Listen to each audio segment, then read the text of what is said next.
우리 SEG가 여러분도 다 아시다시피 뭐 성경 공부 시켜주는 채널도 아니고, 네, 저희 목적은 유일합니다. 저희는 영혼 구원을 위해 존재하는 채널이에요. 그래서 여러분의 신앙을 이렇게 성장시켜주기 위해, 여러분을 양육해주기 위해 존재하는 채널은 사실 아닙니다. 네, 궁극적인 목적은 영혼 구원이에요. 그걸 위해서 생겨난 게 예스이즈거든요.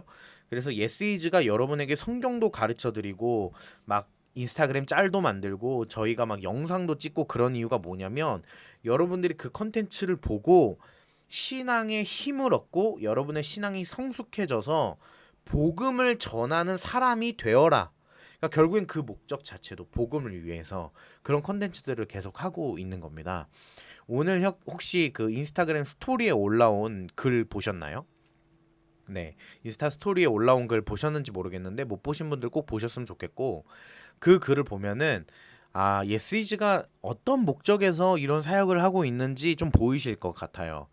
기독교인의 억울한 부분들에 대해서 좀 분노, 싸움 이런 거에 대해서 좀 나눴었는데, 네, 그런 것들이 예스이즈에게 왜 중요한지 제가 오늘 이 호세아서 다 나눈 다음에 만약에 시간이 된다면, 네, 그걸 한번 해보도록 하겠습니다. 네, 안녕하세요. 네, 전도사님 기도 제목 있어요. 기도 제목은 이따가, 네, 시간이 되면 그때 나눠보도록 할게요. 네, 감사합니다. 자, 오늘 호세아서 1장 1절에서 11절을 다 볼 건데, 저번에 제가 성경책을 다 읽어보니까 좀 루즈하더라고요. 아무래도 이렇게 다 읽으면 조금 루즈해질 수 있으니까, 오늘도 누구 한 분이 좀 괜찮으시면은 댓글에다가 호세아서 1장 1절에서부터 11절을 다 붙여 넣어 주셨으면 좋겠고, 뭐 그렇지 않더라도 제가 일단은 천천히 한 절 한 절 보면서 나눠 볼 테니까 여러분 같이 따라오면 될 것 같습니다. 자, 일단 호세아가 대체 뭘까라는 얘기를 먼저 꺼내 볼게요. 호세아. 여러분 성경에서 호세아 하면은 뭔가 떠오르는 게 있나요? 호세아에 대해서 알고 있는 것들이 있나요? 일단은 제가 신앙인이라면, 교회를 다니고 성경을 보는 사람이라면 몇 가지 상식적인 부분에 대해서 알려드릴게요. 호세아라는 사람과 같은 이름을 가지고 있는 사람이 있어요. 근데 사실은 어, 우리가 발음하는 말은 달라요. 우리가 발음하는 단어는 다른데 같은 이름이에요. 뭐냐면 여호수아.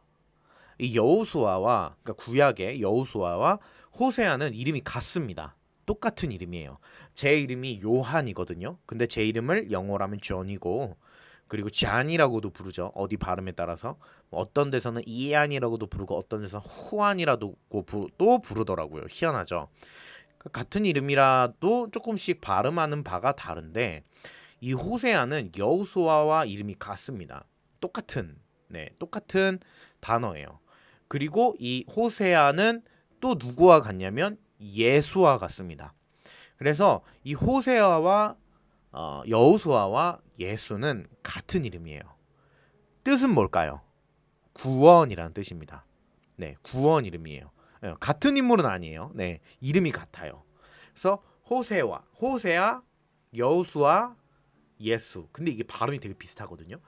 여호슈아, 예슈아, 예슈, 예수. 그리고 이 예 발음이 영어에서 J와 이 치환이라 그러나 이렇게 딱 대치되면서 이 영미권 사람들은 예 발음을 J 발음으로 해서 제수스가 되고 지저스가 된 거예요. 그래서 우리나라는 이 발음을 이제 예로 받아서 예수로 발음을 한 겁니다. 이거 상식이에요. 네, 좀 재밌죠? 뜻은 구원이란 뜻입니다. 구원자란 뜻입니다. 이 호세아라는 사람은, 네, 오늘 호세아예요. 이 호세아라는 사람은 북이스라엘 말에 존재했던 선지자입니다. 근데 여러분 또 한 가지 상식이 있는데, 이 이스라엘이 북이스라엘과 남유다로 쪼개진 거를, 이거 생각보다 모르는 사람들 있어요. 교회 다녀도 성경 공부를 별로 안 하거나 설교 시간에 좀 멍 때리면 조금 모를 수 있어요. 그래서 혹시나는 높아심에 언급해드리자면, 이스라엘이라는 나라는 원래 하나의 통일 왕국이었다가 사울 왕, 다윗 왕, 솔로몬 왕을 거쳐 3대라는 왕 동안 건실한 나라로 존재하다가 솔로몬 이후에 둘로 쪼개져 버립니다. 두 나라로 쪼개져 버려요. 그래서 이 두 나라를 뭐라 부르냐면 북쪽 나라는 북이스라엘이라고 부르고 남쪽 나라는 남유다라고 부릅니다. 북쪽 나라는 북이스라엘, 남쪽 나라는 남유다. 여기까지 상식이에요. 그래서 두 개로 쪼개진 나라가 오랫동안 또 존재를 하는데 그 중에 북이스라엘이 유독 우상을 좀 많이 섬깁니다. 선지서 어렵죠, 그렇죠? 네, 어려워도 좀 제가 최대한 쉽게 설명해 볼게요. 어쨌든 이 두 나라가 엄청 오랫동안 싸웁니다. 네, 잠시만요. 네. 그렇게 두 나라가 그렇게 오랫동안 싸우다가 결국에는 우상을 많이 섬겼던 북이스라엘이 멸망을 하고 뭐 남유다도 결국에는 멸망의 길로 걸어가는데 오늘은 이 호세아라는 선지자는 어떤 선지자이며 이 선지자는 어느 나라를 타겟으로 대상으로 사역을 했느냐 이 북이스라엘을 대상으로 사역을 했습니다. 그래서 오늘 이 호세아를 조금 나눠보도록 할게요. 네. 자, 오늘 함께 볼 호세아서 1장을 제가 읽어드릴게요. 2절부터 읽어드릴게요. 네, 댓글 감사합니다. 우시아와 요담 1절, 요담과 아하스와 히스기야 이어 유다 왕이 된 시대에 곧 요아스의 아들 여로보암이 이스라엘 왕이 된 시대에 자, 여기 지금 벌써 보이죠? 1절에 보면은 유다 왕이라는 표현은 남유다를 말하고 이스라엘 왕이라는 표현은 북이스라엘을 말합니다. 쪼개진 분열 왕국 시대를 말하는 거예요. 그 시대에 에브리의 아들 호세아라는 선지자에게 임한 여호와의 말씀이다. 그래서 2절에 여호와께서 처음 호세아에게 말씀하실 때 여호와께서 호세아에게 이르시되 너는 가서 음란한 여자를 맞이하여 음란한 자식들을 낳으라. 이 나라가 여호와를 떠나 크게 음란함이라 하시니. 자, 호세아한테 하나님께서 너는 가서 음란한 여자를 아내로 맞이해라. 첫 번째. 그리고 그 음란한 아내를 통해 음란한 자식들을 낳아라. 이해되시죠? 그 이유는 이 나라가 여호와를 떠나서 크게 음란하기 때문이다. 자, 여기서 멈춰야 됩니다. 여기서 그냥 그렇구나 하고 넘어갈 게 아니라 이 2절에서 멈추셔야 돼요. 자, 짚어볼 것이 있죠. 첫 번째, 음란이 뭐지? 그리고 두 번째, 아니 어떻게 선지자라는 개인 한 사람에게 어떻게 음란한 여자를 맞이하라고 말씀하실 수 있지? 호세아도 남자고 사람인데 웬만하면은 연애를 하고 썸도 타고 여러분 그쵸? 연애도 하고 사랑하고 그죠? 카톡도 주고받고 데이트도 하고 영화도 보고 손도 잡고 그러면서 뭔가 조금씩 그 사람을 알아가고 사랑해가는 그런 아름다운 과정을 거쳐 그렇게 이 사람이구나 하는 서로의 확신과 사랑을 통해 결혼을 하게 되어 백년 가약을 맺고 둘이 서로 사랑하는 그 아름다운 열매인 자식을 낳는 것. 그게 우리가 알고 있는 당연한 절차인데 하나님께서는 대뜸 호세아한테 야, 너 가서 음란한 여자를 맞이해. 그리고 그 여자를 통하여 음란한 자식들을 낳아. 참 좀 그렇죠. 자, 이게 두 번째예요. 세 번째 걸리는 점이 뭐냐? 음란한 자식. 여러분 음란한 자식이라는 표현이 되게 이상하지 않아요? 들어보신 적 있나요? 이 표현? 이런 표현은 아마 들어본 적이 없을 거예요. 이 구절 외에는 정말 들어본 적이 없을 거예요. 이게 대체 무슨 표현이지? 여러분 생각해 보세요. 이 1번 지금 정리 잘 해주셨어요. 1번 음란이란? 이라는 저 질문에 의하면 음란한 여자 그리고 여호와를 떠난 음란한 이스라엘 백성. 근데 왜 이 여자를 통해 태어난 사람이 음란한 것이지? 라는 생각을 할 수도 있겠죠. 그쵸? 근데 여러분 이렇게 생각하시면 됩니다. 네. 어떻게 생각하시면 되냐? 이 음란이란 단어부터 먼저 한번 정의를 해봅시다. 음란이라는 단어. 여러분 음란이란 단어를 들으면 뭐부터 생각나세요? 어떤 거부터 생각나세요? 우리 라이브 들으시는 분들 댓글을 다셔도 좋은데 댓글 달 용기가 없다면 마음으로 한번 생각해 보세요. 머리로 한번 떠올려 보세요. 음란하면 뭐부터 떠오르는지. 우리가 보통 음란이라는 단어를 생각하면 당연히 굉장히 야하고 선정적인 것부터 떠오를 수밖에 없습니다.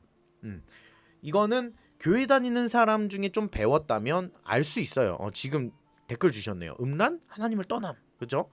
근데 교회를 다니지 않거나 교회를 다니고는 있지만 이 음란의 개념에 대해서 잘 모른다면 이건 뭔가 좀 추잡하고 저질스럽고 변태적이고 야하고 뭔가 그런 어떤 그런 게 아닐까 이런 생각이 들 수 있어요. 당연한 것이 인터넷에서 제가 지금 쳐볼게요. 이제 초록창에다가 음란이라고 딱 검색을 하면 뭐라고 나오냐? 음탕하고 난잡하다. 혼외로 매춘을 하며 변태적인 것들, 변태적인 성교를 말한다. 그리고 성적으로 문란한 행위를 일컫는다. 이렇게 나와 있으니 우리는 음란하면은 그런 것부터 생각날 법해요. 벌써 초록창에 치니까 이렇게 나와 있어요. 맨 위에 청소년에게 노출하기 부적합한 검색 결과를 포함하고 있습니다. 라고 나옵니다. 맞아요. 음란이라는 단어는 이 단어의 정의가 맞아요. 네, 지금 789님 말씀하신 대로 저도 음란하면 야한 거 생각했어요. 맞아요. 음란하면 야한 것부터 떠오르는 게 그냥 당연한 절차입니다. 근데 2절을 보면 이상해요. 음란이란 단어를 단순 선정적이고 야한 거라고만 생각을 한다면 야하다는 표현 좀 그렇다. 뭐라고 해야 되지? 하여튼 좀 음탕한 것이라고 한다면 그러면 이해가 안 되는 게 뭐냐면 음란한 자식들이란 저 표현이 이해가 안 될 거예요. 자식을 낳았는데 그 응애응애하는 그 갓난 아이가 어떻게 그 자식 존재 자체로 음란한 아이가 될 수 있습니까? 여러분 그럴 수가 있나요? 음란한 아내와 결혼을 하는 것까지는 가능할 이야기예요. 근데 그 음란한 아내를 통해 음란한 아이를 낳는다는 게 이게 뭔가 상식적으로 가능한가? 라는 생각을 했을 때 음란이라는 정의가 좀 틀렸을 수 있겠다라는 생각을 해야겠죠. 이미 알고 계시는 분은 아시겠지만 이 음란이라는 단어는 사실 그거보다 훨씬 더 깊은 얘기입니다. 훨씬 더 깊은 얘기예요. 무슨 얘기냐? 음란이란 하나님을 좀 먼저 정리부터 할게요. 하나님을 떠난 것이 음란입니다. 뭐라고요? 음란. 하나님을 떠난 것. 자, 우리가 하나님과 우리의 관계를 표현할 때 보통 어떤 표현을 구약에서 많이 쓰냐면 혼인관계라는 개념을 씁니다. 혼인관계. 네. 하나님과 우리는 혼인관계. 그래서 우리는 주님의 신부라는 표현을 씁니다. 이것을 우리가 살고 있는 이 지구라는 땅 안에 사람과 사람이 결혼하는 뭔가 조금 성경적인 내용 외에 왜곡되어 있는 마치 드라마의 한 장면에서 나올 법한 그런 것들로 생각하지 마시고 그런 걸로 생각하지 마시고 정말 순결하고 깨끗한 정말 정결한 혼인 관계. 그것이 바로 하나님과 하나님 백성의 관계다. 근데 하나님께서 우리를 그렇게 사랑하시고 우리를 신부 삼아 주셨는데 근데 우리가 배반하고 하나님을 떠나서 어딜 가냐? 다른 사람한테 가는 거예요. 다른 신랑한테 가는 거예요. 이해되세요? 음란이란 결국 다른 남자란 표현 좀 그런데 어쨌든 다른 신랑을 찾아가는 거예요. 음란은 분명히 내 신랑이 있어요, 없어요? 있어요. 나의 본 신랑이 있어요. 그 누구예요? 하나님이에요. 근데 우리는 하나님이 아닌 다른 신랑을 찾아 떠나요. 그쵸? 우리가 음란이라는 방금도 초록창에다 검색해 보니까 뭐라고 나옵니까? 자신의 본래의 주인이 있는데 남편이 있는데 혹은 아내가 있는데 바람을 피는 거예요. 소위 우리가 표현하는 바 바람인 거예요. 바람.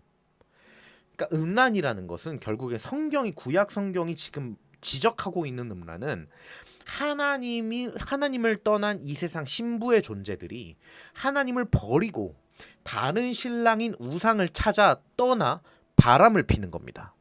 그게 음란이에요. 그러면은 그 음란이 야하고 선정적이고 저질스럽고 변태적인 것들은 아닙니까? 그것도 맞아요. 그거는 조금 그냥 표면적으로 보이는 의미. 진짜 깊은 성경이 지적하는 음란이라는 단어의 깊이는 하나님을 떠난 진짜 본질적인 죄를 말합니다. 자, 그렇다면 그 관점에서 2절을 한번 다시 보는 거예요. 여호와께서 처음 호세아에게 말씀하실 때 호세아에게 이르시되 너는 음란한 여자를 맞이하여 여기서 이제 이러면 이제 이 음란한 여자가 뭐가 되는 거예요? 늘 남자를 바꾸는 여자가 되는 거예요. 늘 남자를 바꾸는 여자. 실제로 여기서 나오는 이 음란한 여자는 자신의 몸을 파는 여자입니다. 그리고 이제 두 번째 말하는 음란한 자식은 무엇이냐? 하나님을 떠난 백성들을 상징하는 존재를 끊임없이 잉태하는 인간의 반복되는 죄성을 말하는 거예요. 아까 성악설이라는 단어를 누가 썼는데, 아이가 태어나면 세상 아무것도 모르는 천사 같은 모습을 하고 있죠. 그러나 그 아이는 악하지 않기 때문에 착한 게 아니에요. 그러니까 그 아이가 너무나 착하고 빵긋빵긋 웃기 때문에 이 아이가 착해서 이 아이는 악할 리가 없어, 그러니 성악설은 틀렸어가 아니라, 지금 이 아이의 상태는 악한 존재이지만 무능한 상태이기 때문에, 능력을 발휘할 수 있는 상태가 아니기 때문에 이 아이는 악을 아직 행할 수 있는 능력이 없을 뿐 악의 존재인 인간의 핏줄을 따라 태어난 거예요. 이해되시죠? 그러니 지금 아기는, 우리가 생각하는 그 정말 깨끗하고 착할 것 같은 그런 아이들은 아직 악을 행할 만한 능력이 존재하지 않을 뿐, 부모를 닮아 세상을 닮아 악을 행할 것이라는 거예요. 이해되시죠? 지금 들어왔는데 혹시 하나님을 믿어야 하는 이유에 대해서도 언급해 주셨나요? 성경에 나와 있던 어디를 보아야 될지 궁금합니다. 개인적인 질문이신가요, 혹시? 하나님을 믿고 계시지 않기 때문에 믿고 싶어서인지, 아니면 누구한테 추천해 주고 싶은 성경 구절이 필요한 건지, 뭐 그런 거까지도 알려주세요. 음란한 자식이란 하나님을 떠난 백성들을 상징하는 인간들의 반복되는 본성. 와, 정리 잘해 주신다. 나 외에 다른 신을 섬기지 말라. 그렇죠. 그러니까 결국에는 아이는 선해 보이지만 선한 존재가 아니라 악을 행할 능력이 아직 없는 것일 뿐, 이 꼬맹이들한테 정말 악한 것들을 가르쳐 주지 않아도 정말 신기하게 턱턱해요. 나이를 먹을수록, 시간이 지날수록 증명이 되는 거죠. 그리고 나서 그 다음 절에, 그 다음 부분에, 이 나라가 여호와를 떠나 크게 음란함이라. 그러니까 결국에는 이스라엘 백성이 하나님을 떠나 음란해졌다. 그러니까 즉 바람을 폈다.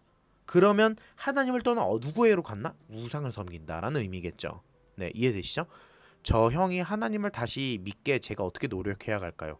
와, 오늘 근데 중간중간 되게 질문이 묵직묵직하고, 일단은 너무 좋은 질문이에요. 예스이지의 존재 이유가 바로 이런 질문에 대답을 하는 거겠죠. 오늘 일단 킵합시다. 네, 라이브 나가지 마세요. 아셨죠? 제가 이거 다 마무리하고 얘기해 볼게요. 하나님을 떠난 것에 관해서 얘기해 주시길래, 그러면 믿어야 하는 이유는 무엇이라고 알려주시는지 궁금해요. 제 개인적인 궁금함이기도 합니다. 한번 다 들어보시면 뭔가 답이 나올 것 같긴 해요. 한번 다 들어보세요. 네, 중간에 나가시면 안 됩니다. 큰일 나요. 자, 3절 봅시다.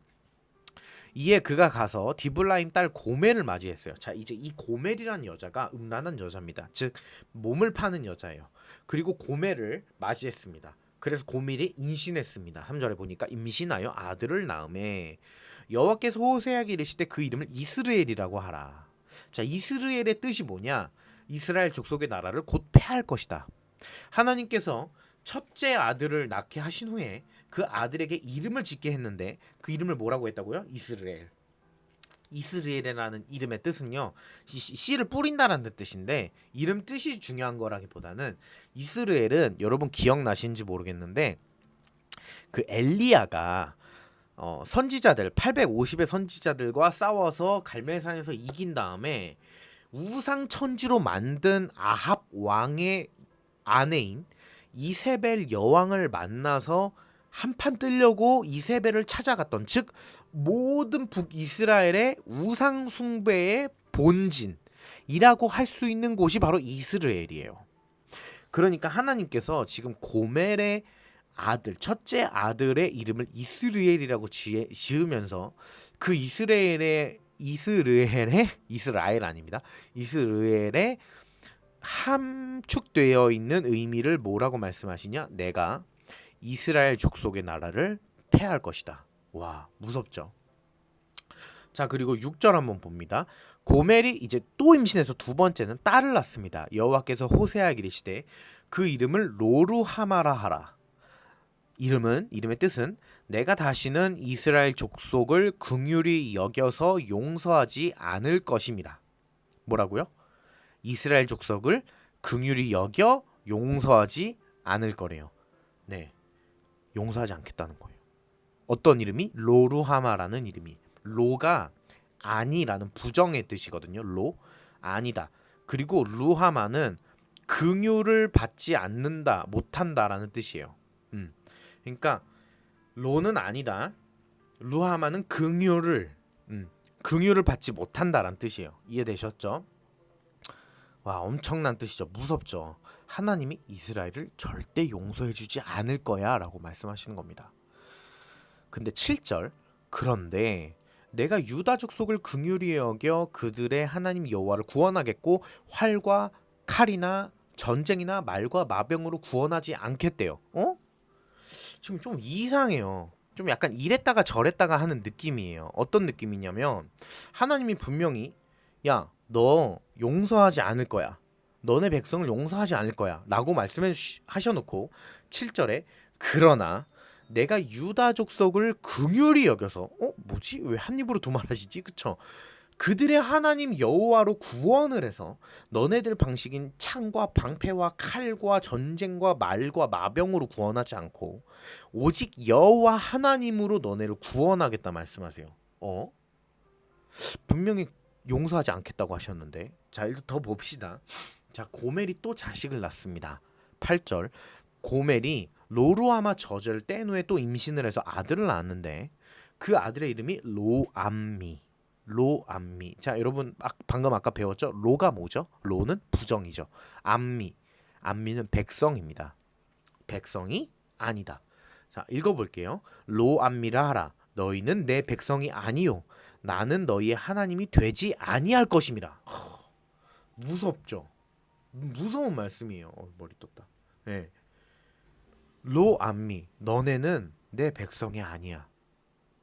자, 이제 10절 봅시다. 그러나 이스라엘 자손의 수가 바다의 모래알같이 되어서 정말 이스라엘 백성들이 많아져서 셀 수도 없을 만큼 많아졌을 때 이르기를 너희는 내 백성이 아니라고 했던 방금 9절의 위치, 너는 내 백성이 아니야라고 말했던 그 상황에서 그들에게 이르기를 너희는 살아계신 하나님의 아들들이라 할 것이다 라고 말합니다. 또 한 입으로 두 말을 하십니다.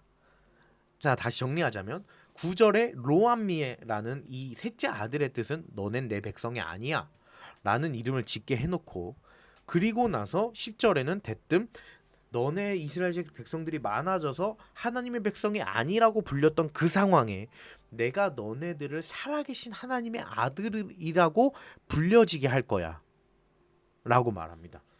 이상하죠? 이상할 겁니다. 자, 일단 우리가 첫 번째 짚고 넘어가야 할 것이 뭐냐, 하나님께서 우리가 두 번째라고 말했죠. 하나님께서 어떻게 호세아라는 선지자에게 음란한 아내와 결혼하라고 말할 수 있을까? 어떻게 그러실 수 있나? 두 번째는 그리고 음란한 자식을 낳으라고 하셨는데 와, 이거 너무한 거 아닌가? 근데 거기서 그치지 않고 자식을 낳았는데 하나님이 친히 이름을 붙여줘요. 근데 그 이름의 뜻이 뭡니까? 이스라엘. 그죠? 이스라엘. 로루하마, 로암미. 와, 이 굉장히 좀 어떤 좀 감정적으로 느끼기에는 너무 하시는데? 라고 생각이 들 것 같아요. 근데 이거 약간 어떤 느낌이냐면 하나님이 자신의 선지자인 자신의 친구인 이 호세아에게 호세아, 너 내 마음을 알아? 진짜 미안한데 너 내 마음을 알아서 내 마음을 정말 뼈저리게 깨달아서 내 마음을 전해주는 선지자가 되길 바래. 그런 마음인 거예요. 그렇게 하려면 너가 내 마음 나랑 똑같은 걸 겪어봐야 좀 알 것 같긴 한데 음란한 아내를 맞아서 자식을 낳아봐. 그리고 이름을 그렇게 짓는데 이거는 마치 제가 기억은 안 나는데 우리 그 한국 역사에 보면 신라 역사인가? 이렇게 집에다가 이렇게 쓸개 이렇게 딱 매달아 놓고 원수를 갚기 위해 쓸개즙을 이렇게 계속 맛봤던 위인 있잖아요. 내가 기억이 안 나네. 아시는 분 댓글 달아주세요. 뭔지 아시죠? 기억하기 위해 계속 쓴물을 맛보는 거예요. 마치 호세아는 하나님의 애통하심을 기억하기 위해 자신의 3명의 자식의 이름을 부를 때마다 하나님의 마음을 계속 공감할 수밖에 없는 겁니다. 이스라엘아 일로 와봐. 지금으로 따지면 제가 박씨잖아요. 아들의 이름을 지었는데 아들의 이름을 나라가 망했으니까 패망이라고 지은 거예요. 박패망. 그러니까 이제 아들 부를 때마다 패망아 일로 와서 밥 먹어. 네. 패망아 이제 학교 가야지. 패망아 일어나. 이러는 거예요. 네. 또 뭐예요? 로루하마. 로루하마가 무슨 뜻입니까? 너네는 내 백성이 아니다. 내 백성이 아니다. 내 백성이 아니다라면 뭐라고 해야 되지? 내 백성이 내 소유가 아니다. 내게 아니다. 무소유? 내게 아니다. 내 거 아니야. 필요 없어. 필요 없다. 왜 자꾸 노가 생각나지? 노필요.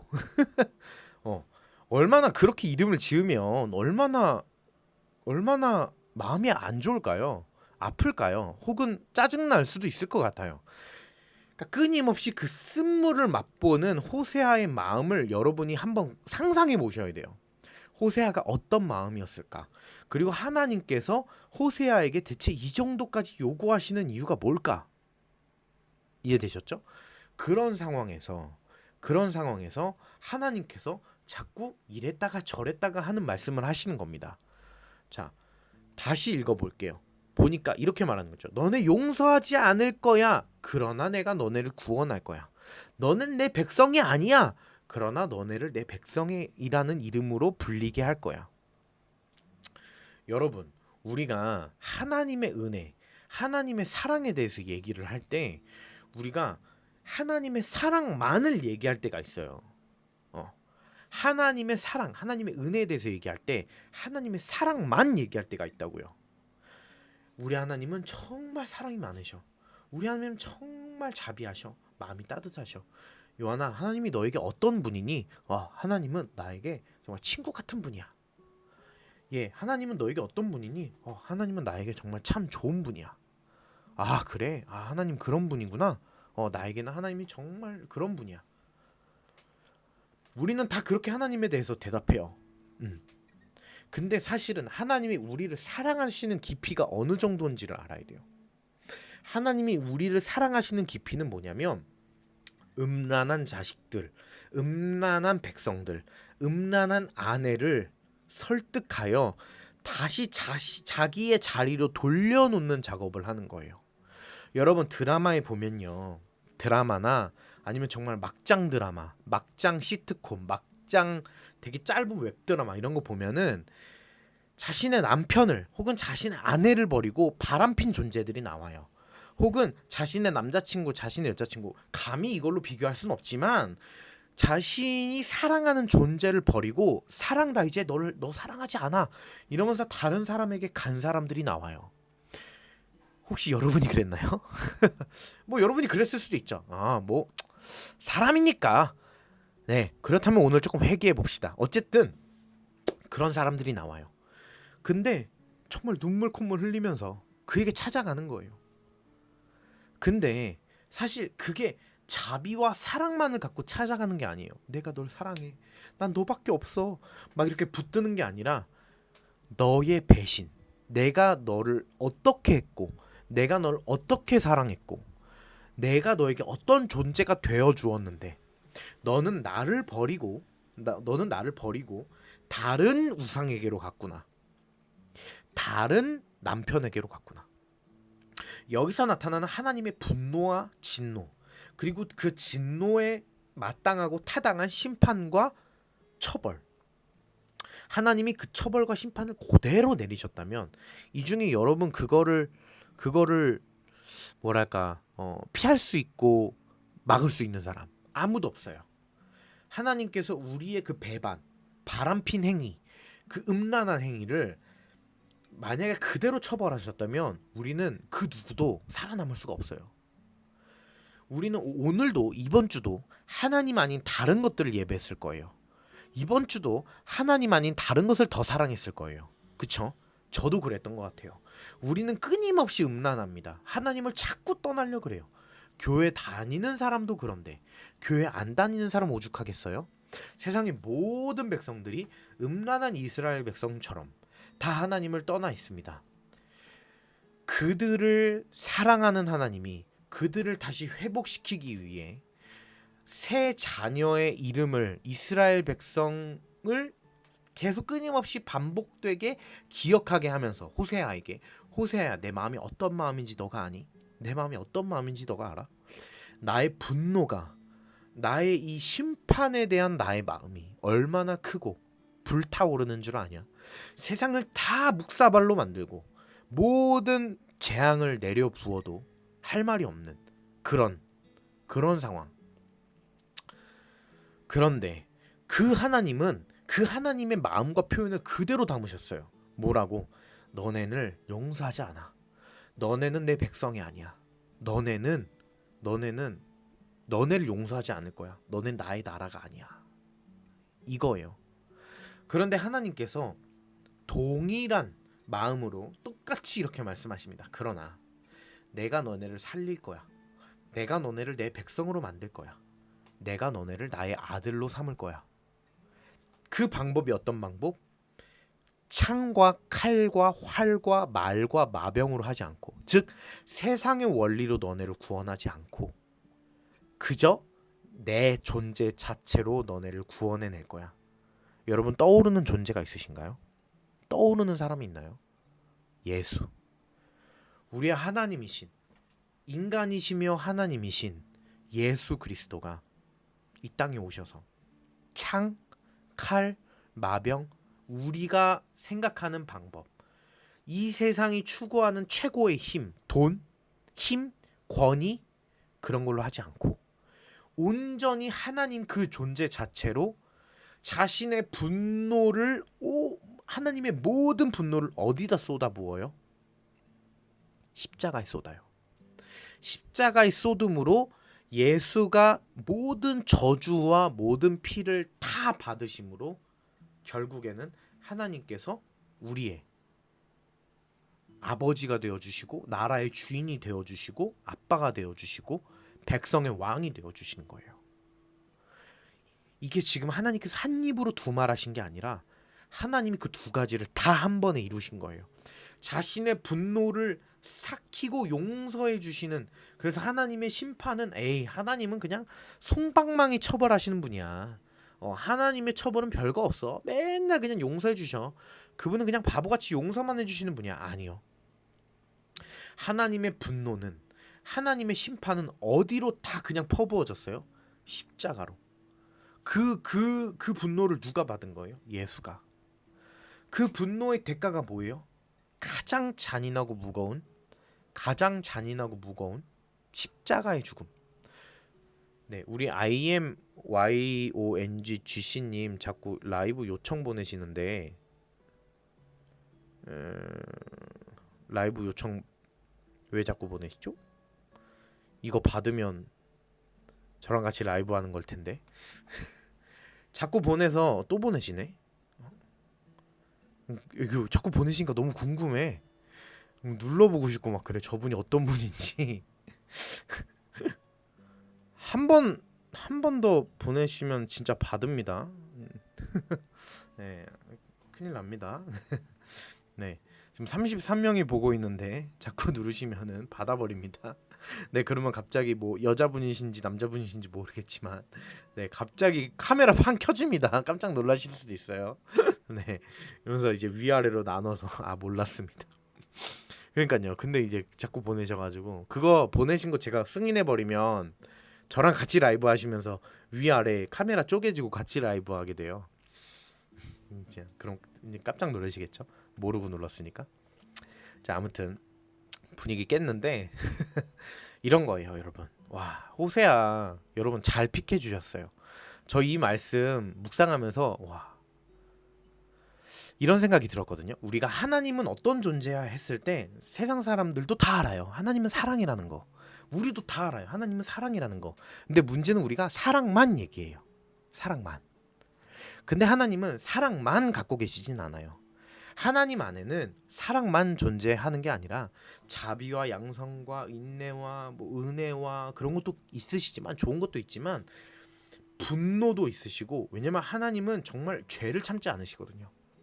하나님은 의롭고 거룩한 분이시기에 하나님은 공의로우신 분이에요. 네, 그쵸. 성경에 질투하는 하나님, 죄를 참지 않으시고 다른 우상을 섬기는 걸 참지 않으세요. 우리는 끊임없이 다른 우상을 섬기잖아요. 근데 하나님은 그걸 참지 않으세요.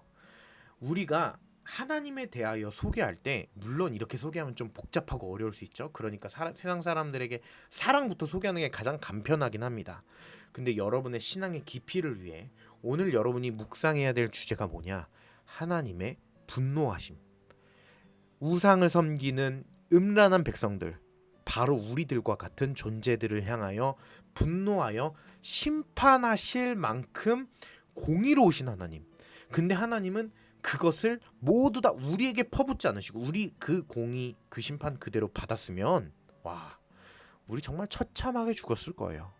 우리는 정말 지옥 땔감이 되었을 거예요. 그러나 하나님께서 그렇게 하지 않으시고 그 모든 죄에 대한 대가를 예수님에게 부었죠. 와, 너무 감사한 거고 동시에 너무 눈물 나는 일이죠. 내가 받아야 될 일이었으니까. 호세아는 정말 하나님의 사랑의 깊이를 알려주는 성경인 것 같아요. 너무 깊어요. 네, 여러분 이 말씀 한 번 더 곱씹었으면 좋겠어요. 네, 그래서 오늘 여러분에게 전할 호세아의 말씀 1장 한 번 더 읽어보시면서 하나님의 사랑의 깊이를 한 번 더 느껴보셨으면 좋겠습니다. 제가 다 읽지를 않았기 때문에 여러분이 자기 전에 만약에 어렵다면 뭐 쉬운 성경 이런 것도 좋고, 어플 같은 거 다운받으면 또 이렇게 조금 쉬운 성경 같은 거 볼 수 있으니까, 여러분 하나님의 인격적인 사랑 동시에 하나님의 무서운 그런 모습, 근데 그 무서운 모습을 우리에게 퍼붓지 않으시고 십자가에 퍼부으시고 우리를 사랑하셨던 그 하나님의 긍휼하심과 자비하심, 그런 걸 꼭 묵상해 봤으면 좋겠습니다. 아셨죠? 네, 다음 시간에 또 호세아 다음 장, 네, 몇 장을 할지 모르지만 막 한 장 한 장 한 장 하진 않을 것 같아요. 네, 다음번에도 호세아 같이 나눠보도록 하겠습니다. 네, 자유롭게 좀 소통 진행하다가 네, 30분에 마무리 짓도록 할게요. 아까 어떤 분께서 댓글 다셨던 내용이 있잖아요. 그거 한번 대화 나눠보죠. 어디 있었죠? 쭉쭉 올라가야 되는데, 아, 형이 하나님을 다시 믿게 제가 어떻게 노력해야 할까요? 이게 되게 좋은 질문이라고 느꼈던 게 뭐냐면, 일단 첫 번째는 형이 하나님을 믿기를 원하는 마음이 너무 아름다운 마음이죠. 그리고 두 번째는 형이 하나님을 다시 믿는다고 표현한 거 보니 원래 교회를 다니셨나 봐요. 근데 지금은 떠난 상태라는 거잖아요. 근데 보통은 이 우리가 기독교인들이 어떻게 많이 생각하냐면, 누군가가 교회를 떠나면, 신앙을 저버리면 뭔가 뭐랄까, 그 잠깐만, 또 퉁퉁이 닮았다 그러니. 여러분 맞아요. 저 퉁퉁이랑 닮았다는 소리 좀 들어요. 제 인스타그램 보면, 제가 인스타그램 피드를 보다가 어 뭐야 피드를 보다가 우리 퉁퉁이랑 사진 찍은 걸 발견했는데, 예, 뭐 왜 그런지 알 것 같더라고요. 그래가지고 아, 이거 라이브 때 한 번 더 얘기 나면 보여줘야겠다 생각이 좀 들었는데, 어딨지?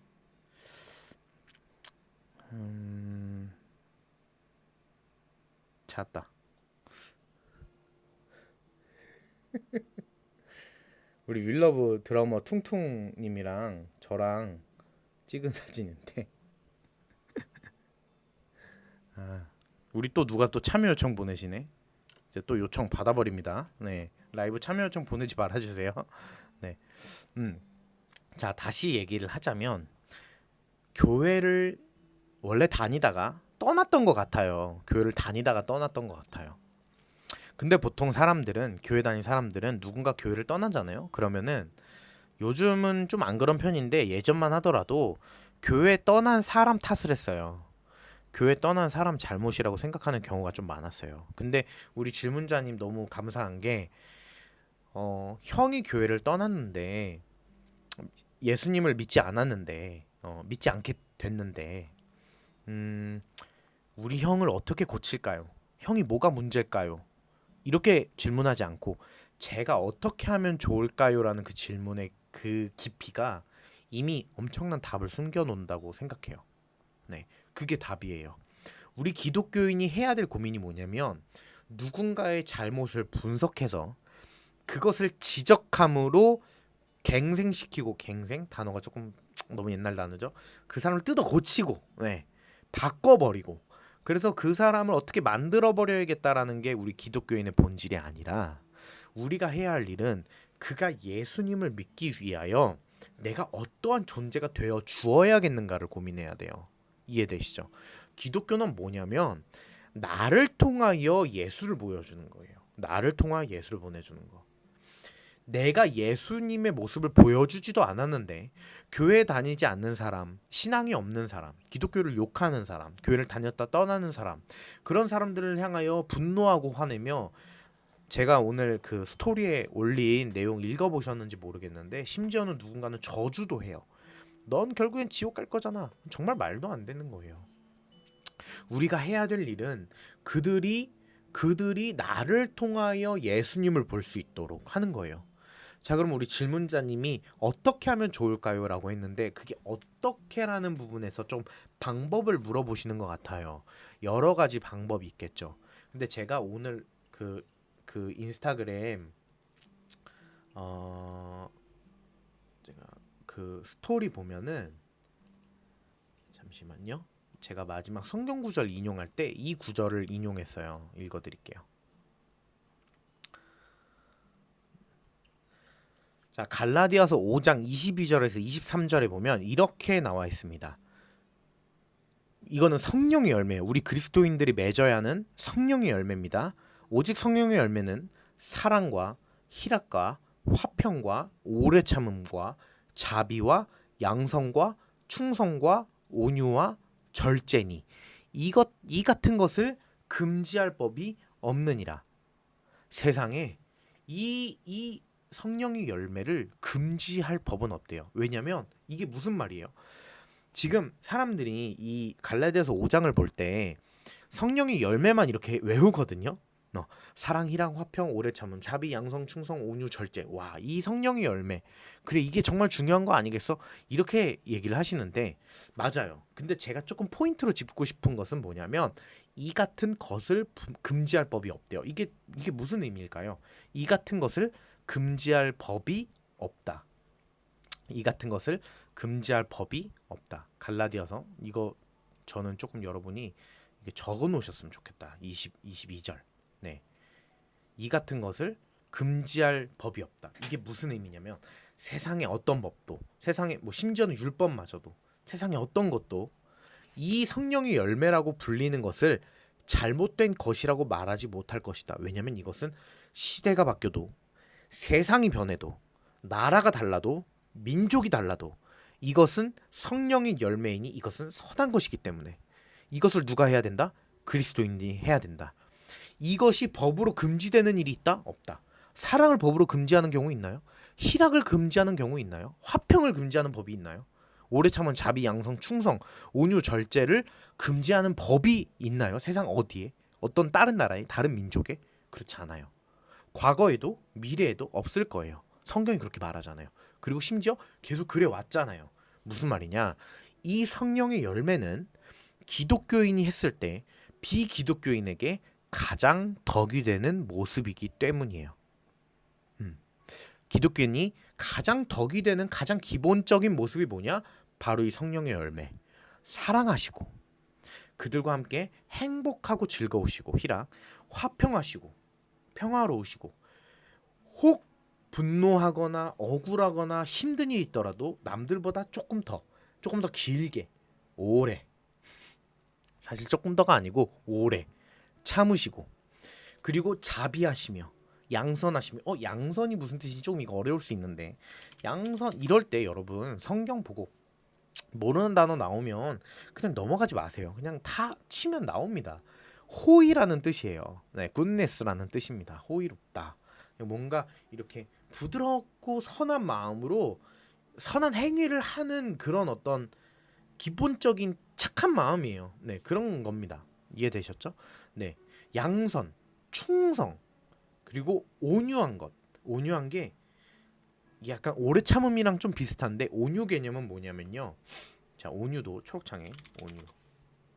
쳐보면 샤이니의 온유가 나오네요. 온유를 쳐보면 성격과 태도가 온화하고 부드러운 성향이 온유래요. 근데 이 온유가 이제 이런 비유가 있어요. 온유는 마치 마부가 말을 채찍질할 때 말이 자신의 채찍당함을 참아내고 자신의 다름박질에 최선을 다하는 것, 그걸 온유라고 표현한다 하더라고요. 그러니까 채찍질을 참아내는 것, 이게 오래 참으랑 좀 비슷하죠. 네, 이해되셨죠? 그리고 절제하는 것, 이것들이 성령의 열매다. 그러면 우리가 그리스도인으로서 어떤 모습을 보여줄 수 있습니까? 기독교인이 그리스도인의 향기를 어떻게 보여줄 수 있을 것입니까? 여러 가지가 있습니다. 1000가지 만가지가 있어요. 네, 5조 5억 가지가 있습니다. 근데 그거 다 일일이 언급하는 거는 여러분 각자에게 적용하면서 고민해서 막 상상하면서 만들어내면서 난 이렇게 해도 되겠다. 쟨 저걸 좋아하니까 저걸 해야겠다. 쟨 저걸 싫어하니까 이렇게 해야겠다.